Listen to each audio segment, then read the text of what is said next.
एक लड़की के सामने अचानक एक जोड़ी लंबी टांगें आ खड़ी हुई, जिससे चुई फेन घबरा गई और सन्न रह गई। शुक्र था कि उसने कोई आवाज नहीं की और वो राक्षस धीरे-धीरे वहां से चला गया। लेकिन तभी पास रखी बड़ी ईंट से अचानक आवाज आई, जिससे डरकर चुई फेन ने उसकी बैटरी निकाल दी। फिर भी डरा हुआ राक्षस पलटकर वापस आ गया। चुई फेन ने तुरंत ईंट को बाहर फेंक दिया। राक्षस ने उसे उठाया, पर जब वह खाने के लायक नहीं लगी तो उसे भी बाहर फेंक दिया। जैसे-जैसे राक्षस पास आता गया, चुई फेन की धड़कनें तेज हो गईं। वो सिर्फ अपनी पिस्तौल हाथ में लिए राक्षस की हर हरकत पर नजर रखे हुए था। राक्षस बार-बार आकर दरवाजा खोलने की कोशिश कर रहा था। ठीक उसी समय कहीं से तेज आवाज आई। राक्षस उस ओर बढ़ गया और चुई फेन ने राहत की सांस ली। उसने कुछ चमकदार स्टिक्स फेंकी और खुद को मारा, फिर बाहर निकलकर बड़ी ईंट लेने गया।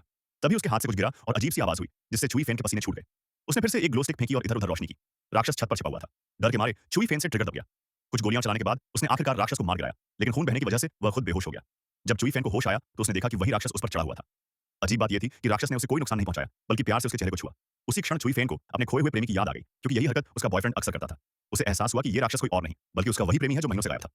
इसके बाद दोनों साथ रहे कुछ समय तक। आखिर में चुई फेन ने धीरे-धीरे अपनी पिस्तौल उठाई और इस दर्दनाक दुनिया से अपने प्रेमी के साथ विदा ले ली।